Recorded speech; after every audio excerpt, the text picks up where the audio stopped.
구약성경 475면입니다. 사무엘하 9장 1절부터 13절까지 저와 성도님들 한 절씩 번갈아 가며 읽겠습니다. 다윗이 이르되 사울의 집에 아직도 남은 사람이 있느냐? 내가 요나단으로 말미암아 그 사람에게 은총을 베풀리라 하니라. 사울의 집에는 종 한 사람이 있으니 그의 이름은 시바라. 그를 다윗의 앞으로 부르매 왕이 그에게 말하되 네가 시바냐 하니 이르되 당신의 종이니이다 하니라. 왕이 이르되 사울의 집에 아직도 남은 사람이 없느냐? 내가 그 사람에게 하나님의 은총을 베풀고자 하노라 하니 시바가 왕께 아뢰되 요나단의 아들 하나가 있는데 다리 저는 자니이다 하니라.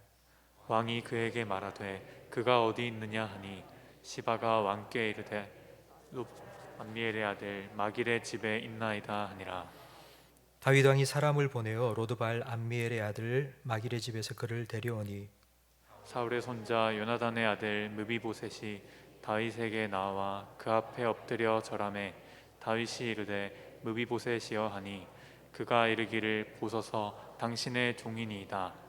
다윗이 그에게 이르되 무쇠오하지 말라. 내가 반드시 내 아버지 요나단으로 말미암아 내게 은총을 베풀리라. 내가 내 할아버지 사울의 모든 밭을 다 내게 도로 주겠고 또 너는 항상 내 상에서 떡을 먹을지니라 하니 그가 절하여 이르되 이 종이 무엇이기에 왕께서 죽은 개 같은 나를 돌아보시나이까 하니라.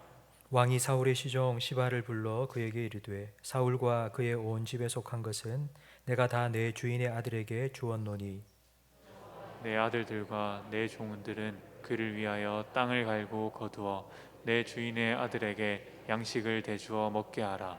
그러나 내 주인의 아들 무비보셋은 항상 내 상에서 떡을 먹으리라 하니라. 시바는 아들이 15명이요 종이 20명이라. 시바가 왕께 아뢰되 내 주 왕께서 모든 일을 종에게 명령하신 대로 종이 준행하겠나이다 하니라. 무비보셋은 왕자 중 하나처럼 왕의 상에서 먹으니라. 무비보셋에게 어린 아들 하나가 있으니 이름은 미가더라. 시바의 집에 사는 자마다 무비보셋의 종이 되니라. 함께 읽습니다. 무비보셋이 항상 왕의 상에서 먹으므로 예루살렘에 사니라. 그는 두 발을 다 절더라. 아멘. 우리 좌우에 계신 분과 인사 나누겠습니다. 잘 오셨습니다. 은혜 많이 받으세요. 오늘 본문 말씀 속에 무비보셋이라는 사람이 등장하고 있습니다. 다윗과 무비보셋의 관계를 잘 알기 위해서 제가 우리나라 역사 이야기를 먼저 하나 들려드리겠습니다. 조선의 세 번째 왕은 태종 이방원입니다. 이방원의 아버지는 이성계, 태조, 조선을 개국한 왕입니다. 이성계 아버지를 도와서 조선 개국의 1등 공신이 바로 이방원 넷째 아들인데 이성계 태조는 자기 뒤를 이어서 왕이 될 아들로 이방원을 택한 게 아니었습니다. 그러자 이방원은 왕자의 난을 일으켜서 자기 형제들을 죽였습니다. 그리고 난 후 바로 왕이 되면 백성들로부터 비난받을 것이 두려워서 자기 형 정종을 두 번째 왕으로 세웠습니다. 정종은 왕이 된 지 2년 만에 이방원에 의해서 물려나게 되었는데 그때 정종에게는 아들이 없기 때문에 아들 대신 동생인 이방원이 셋째 왕 태종이 된 것입니다. 근데 사실 정종에게는 아들이 있었습니다. 후궁 사이에 태어난 아들이 있었는데 그 아들을 왕궁에서 쫓아냈습니다. 그리고는 아들이 없다고 했습니다. 그 이유는 이방원이 자기 동생이 자기 아들이 있다는 걸 알면 자기 아들까지 죽일 거라는 걸 분명히 알았기 때문에 그래서 자기 아들을 울며 그냥 궁 밖으로 쫓아낸 것입니다. 왕위를 차지하기 위해서 세상 역사에는 형제, 아버지 뭐 할 것 없이 죽이는 이와 같은 일들이 정말 많이 있습니다. 같은 하늘 아래에 두 개의 태양은 있을 수 없다라는 말을 아마 들어보셨을 겁니다. 하늘 아래의 태양은 딱 하나입니다. 왕은 딱 한 명입니다. 한 명의 왕이 있어야 되지 두 명이 있을 수 없습니다. 그래서 나머지는 죽여버리는 것입니다. 오늘 본문에 나오는 무비보셋은 요나단의 아들이고 사울 왕의 손자입니다. 성경에 무비보셋이라는 이름이 처음 등장하는 곳은 오늘 본문이 아니라 사무엘하 4장 4절 말씀인데, 우리 화면을 보면서 함께 읽어보겠습니다. 사울의 아들 요나단에게 다리 저는 아들 하나가 있었으니 이름은 무비보셋이라. 전에 사울과 요나단이 죽은 소식이 이스라엘에서 올 때에 그의 나이가 5살이었는데 그 유모가 안고 도망할 때에 급히 도망하다가 아이가 떨어져 절개 되었더라. 무비보셋이 5살 때 할아버지 사울 왕과 아버지 요나단이 블레셋과 전쟁터에 나가서 싸우다가 한날 한시에 할아버지, 아버지가 다 전사하고 말았습니다. 이 소식을 들은 유모는 무비보셋을 급히 안고 도망쳤습니다. 그러다가 그 아이를 떨어뜨렸는데 그때에 아이 2다리가 다 부러졌고 도망치느라 제때 치료를 받지 못했기 때문에 2다리를 다 저는 장애를 얻게 된 것입니다. 그런데 여러분, 왜 유모가 도망쳤을까요? 사울과 요나단이 죽었습니다.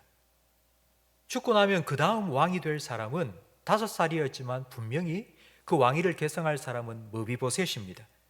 하지만 이스라엘의 민심은 사울 왕가가 아니라 이미 다윗에게 많이 기울었습니다. 다윗이 왕이 되고 나면 제일 먼저 할 일이 사울 왕가에 남아있는 왕족을 죽일 것이라고 생각한 것입니다. 그것이 세상 역사에는 당연한 것으로 여겨졌습니다.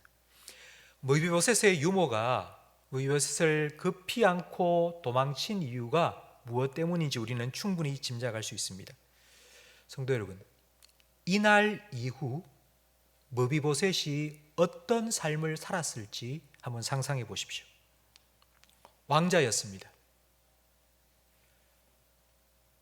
왕가에서 자라나서 정말 부유하게 풍족하게 자라다가 어느 날 때가 되면 왕으로 올라 나라를 다스릴 그와 같은 아이였습니다. 그런데 하루아침에 고아가 되었습니다. 그리고 한순간에 장애를 얻게 되었습니다. 불행이라는 건 이렇게 단 한순간에 예고 없이 우리에게 찾아오는 것 같습니다. 무비보셋은 성경 인물 중에 정말 가장 불행한 한 사람이 아닐까 생각이 됩니다. 5살 이후 그의 삶에는 어느 누구도 남아있지 않았습니다. 도와주는 사람도 없었고요. 자기가 누구인지 알려지면 위험할 수 있다고 생각을 해서 조용히 숨어 지냈습니다. 그리고 이게 내 운명이겠거늘 생각하고 모든 것 체념하고 이제는 왕이 되고 뭐 그런 생각도 하지 않고 그냥 하루하루 목숨 연명하며 살면 된다 생각하고 살아가고 있는 어느 날 사람들이 찾아온 겁니다. 다윗 왕이 보냈다는 것입니다. 다윗 왕이 자기를 찾는다는 이야기를 전해 주었습니다. 여러분, 다윗 왕이 자기를 찾는다는 이야기를 들은 무비보셋은 어떤 마음이 들었겠습니까? 기뻤겠습니까? 왕이 자기를 찾으니까 기뻐했겠습니까? 그렇지 않습니다. 아마 다윗이라는 이름을 듣는 순간 무비보셋의 마음속에는 만감이 교차했을 것입니다. 무비보셋이 고아가 되고 그리고 장애인이 된 건 고작 5살 때입니다. 5살짜리가 뭐 알겠습니까? 여러분 자녀들 그리고 여러분 손자들 한번 생각해 보십시오. 그 조만한 5살짜리가 뭐 세상 돌아가는 거 뭐 알겠습니까? 그런데 점점 나이가 먹으면서 유모를 통해서 가까운 친척들을 통해서 자기 집안 이야기를 하나 둘 듣기 시작했습니다. 야, 너의 할아버지는 왕이었어. 너의 아버지는 왕자고 그리고 이제 네가 왕이 될 수 있었어. 그런데 네가 앉아야 될 그 자리에 다윗이 지금 앉아 있어. 할아버지는 네가 왕위에 못 앉고 다윗이 앉을까 봐 다윗을 계속해서 제거하려고 얼마나 애썼는지 몰라. 그런데도 다윗은 끝까지 살아남아서 네 대신 왕이 되었어. 여러분, 이런 이야기를 들으면서 무비보셋은 다윗에 대해서 어떤 생각이 들었겠습니까? 아마 다윗을 원수로 여기지 않았겠습니까? 물론 지금 이 자리에 계신 성도님들, 여러분들은 모이보셋의 아버지 요나단과 다윗 사이의 우정을 잘 알고 있습니다. 남녀의 사랑보다도 더 깊은 우정을 다윗과 요나단이 나누었다는 걸 다 알고 있습니다. 하지만 그 사실은 둘만의 비밀입니다. 그게 알려지면 사울 왕이 요나단도 죽일 거라는 걸 분명히 알았기 때문에 아무에게도 말하지 않고 비밀로 감추어 두었습니다. 그래서 모릅니다. 모이보셋은 한 번도 만난 적이 없는 다윗에 대해서 이렇게 생각을 한 겁니다. 다윗은 우리 집안의 원수고 나의 원수야. 내가 앉아야 될 왕을 다윗이 차지하고 앉았잖아. 그런 다윗에 대한 적개심과 두려움이 그에겐 가득 있었는데, 그런데 왕이 자기를 찾는다는 겁니다. 왜 찾겠습니까? 사울 왕가에 남아있는 씨 다 제거해버리고 깨끗하게 정리를 하기 위해서 찾는다고 생각하지 않았겠습니까? 아마 모이보셋이 두 다리가 멀쩡했다면 아마 36개 주랭랑을 쳤을 것이 분명합니다. 근데 여러분, 다윗이 왜 모이보셋을 찾았습니까? 그 이유가 3절 말씀에 나와 있는데 우리 화면을 보면서 함께 읽어보겠습니다. 왕이 이르되 사울의 집에 아직도 남아있는 사람이 없느냐? 내가 그 사람에게 하나님의 은총을 베풀고자 하노라. 아멘. 다윗은 사울 왕가에 남아있는 씨를 제거하기 위해서 찾은 것이 아닙니다. 하나님의 은혜를 베풀기 위해서 찾았습니다. 다윗 왕의 부름을 받고 두려워했던 므비보셋의 모습을 통해서 우리의 모습을 엿볼 수 있습니다. 하나님께서 범죄한 아담을 찾으셨습니다. 아담아, 아담아, 네가 어디 있느냐? 예수님께서는 나 예수님 모릅니다 하고 3번이나 부인한 베드로를 찾아가셔서 네가 나를 사랑하느냐, 네가 나를 사랑하느냐 3번이나 물으셨습니다. 왜 그렇게 하셨을까요? 다윗은 왜 므비보셋을 찾았을까요? 하나님께서 왜 우리에게, 나에게 좀 오라고, 예배의 자리로 나오고 기도의 자리로 나오라고 하나님께서 우리를 부르시는 이유는 무엇일까요?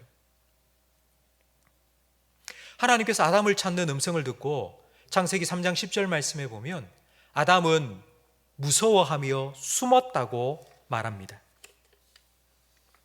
그런 아담을 하나님께서 찾아주신 이유가 무엇입니까? 너 왜 죄 지었어? 왜 선악과 따먹었어? 혼내시려고 찾은 것이 아니라 하나님께서는 그에게 가죽옷을 지어 입혀 주셨습니다. 베드로에게 찾아오셔서 네가 나를 사랑하느냐 물으신 예수님, 야, 네가 입은 살아서 사랑한다고 몇 번이나 그렇게 말해놓고는 나를 모른다고 부인해? 너 그럴 수 있어? 이렇게 나무라기 위해서가 아닙니다. 다시 회복시켜 주시고 사람을 낚는 업으로 부르신 그 주님의 계획을 이루기 위해서, 회복시켜 주시기 위해서, 사명을 다시 맡겨주시기 위해서 찾아가 주셨습니다. 하나님께서 우리를 이 자리로 부르신 이유가 무엇입니까? 오늘 집사님 기도하신 것처럼 회복이 필요한 우리, 은혜가 필요한 우리, 회복시키시고 새롭게 하시는 은혜를 부어주시기 위하여서 우리를 불러주신 것입니다. 우리는 하나님의 마음을 잘 모를 때가 있습니다. 아이고, 하나님이 혼내시려고 나를 부르는 거 아닌가? 나를 벌 주시려고 부르시는 건 아닌가? 우리가 오해하고 착각할 때가 참 많이 있습니다. 그러면 그 순간 하나님에 대한 두려움이 우리 마음속에 막 몰려듭니다. 두려움이 생기면 하나님께 가까이 나아갈 수 없습니다. 하나님을 자꾸 멀리하게 되고 하나님께로부터 도망치고 숨으려고 합니다. 성도 여러분, 내가 한 일과 내 모습을 자꾸 보기 시작하면 우리는 하나님께로 가까이 갈 수 없습니다. 우리는 하나님께로부터 도망칠 수밖에 없는 그런 존재입니다. 그러나 내가 아니라 우리는 하나님을 바로 알고 하나님을 바라보아야 합니다. 하나님은 상한 갈대를 꺾지 않으십니다. 꺼져가는 등불을 끄지 아니하시는 하나님이십니다. 재산 다 탕진하고 정말 거짓골이 되어서 돌아온 둘째 아들 탕자를 달려나가 안아주고 그 아들을 위해서 잔치를 벌여준 아버지와 같으신 하나님이십니다. 그리고 우리는 하나님의 이 사랑과 신실하심을 믿고 그리고 확신하고 하나님께서 우리를 부르신 은혜의 보좌 앞에 담대히 나아가야 합니다. 여기에서 우리가 중요한 질문 한 가지를 생각해 보아야 합니다. 다윗은 왜 무비보셋에게 은혜를 베풀려고 한 것일까요? 다윗은 왜 무비보셋에게 은혜를 베풀려고 데리고 오라고 한 것일까요? 그 이유가 7절 말씀에 나오는데요. 우리 7절도 화면을 보면서 함께 읽어보겠습니다. 다윗이 그에게 이르되 무서워하지 말라. 내가 반드시 내 아버지 요나단으로 말미암아 내게 은총을 베풀리라. 아멘. 다윗은 아버지 요나단 때문에 무비보셋에게 은혜를 베풀겠다고 말합니다.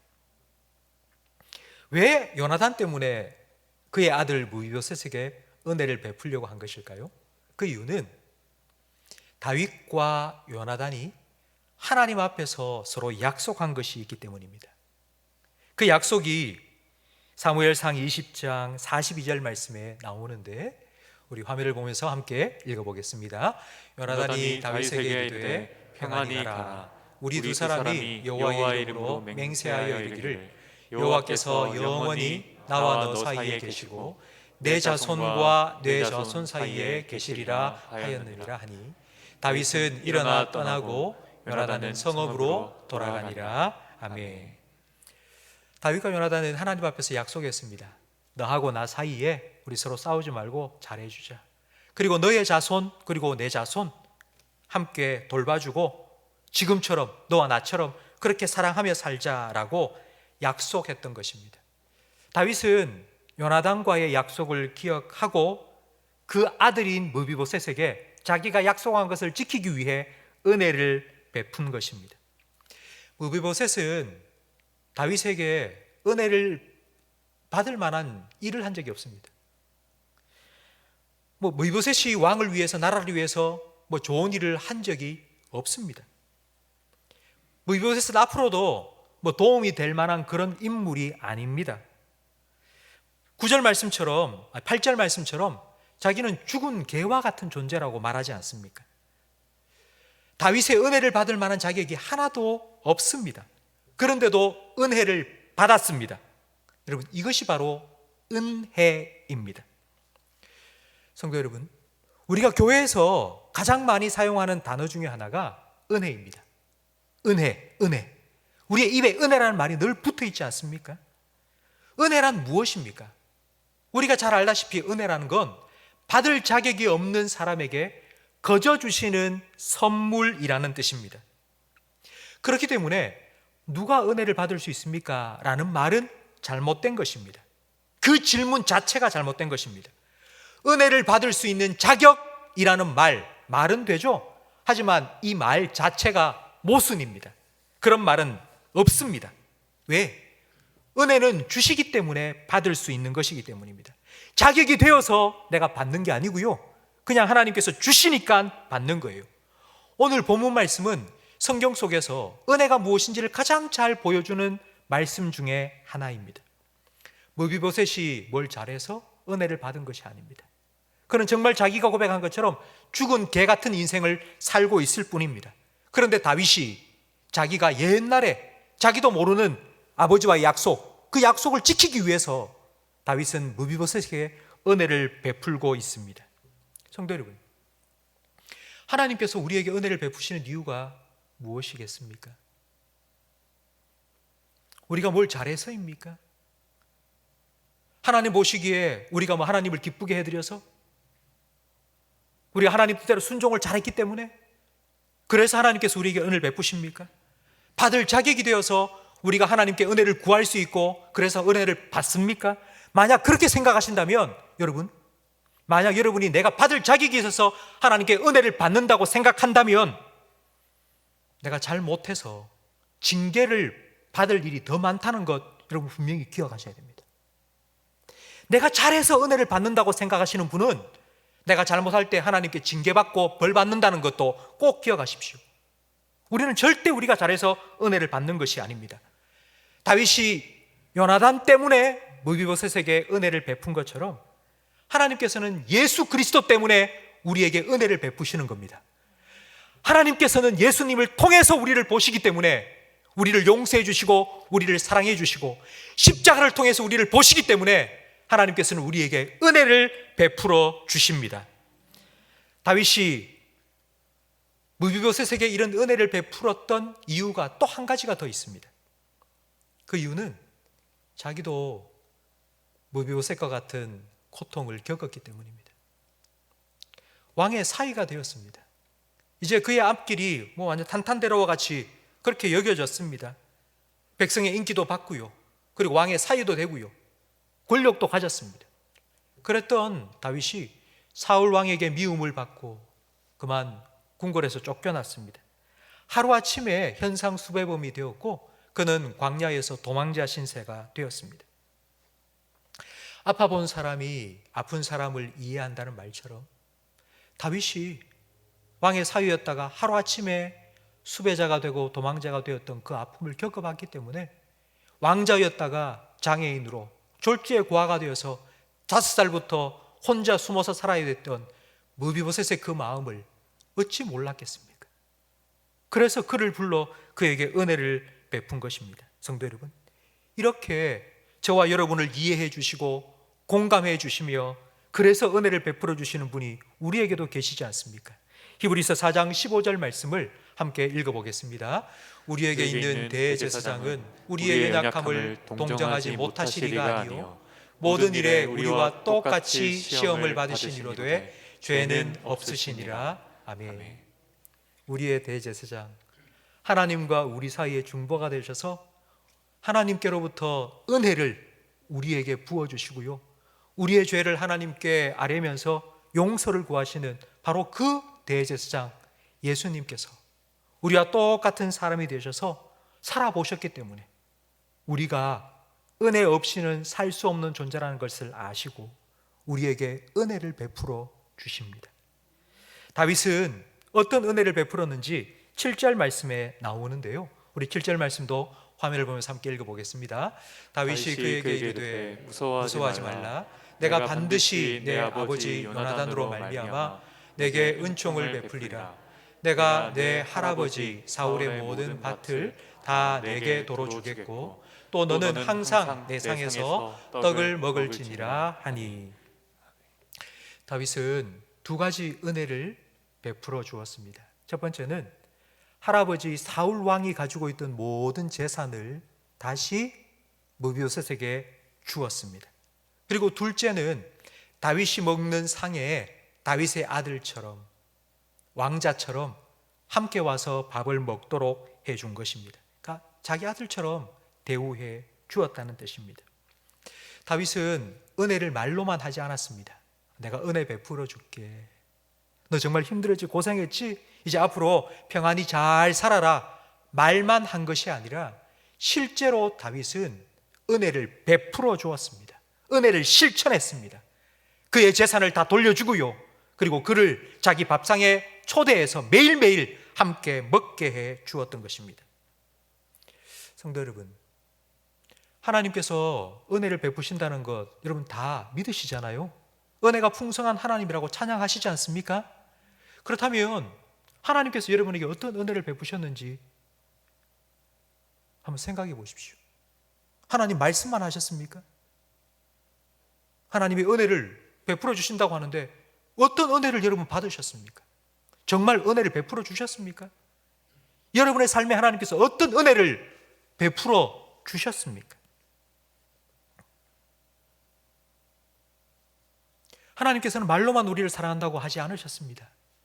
하나밖에 없는 독생자 예수님, 우리를 위해 십자가에 아낌없이 내어주셨습니다. 자기 아들을 아끼지 아니하시고 십자가에 내어주신 하나님께서 어찌 그 아들과 함께 우리에게 모든 것 주시지 아니하겠느냐고 하나님께서는 우리에게 약속해 주셨습니다. 성도 여러분, 무비보셋의 이야기는 우리의 이야기입니다. 저와 여러분의 이야기입니다.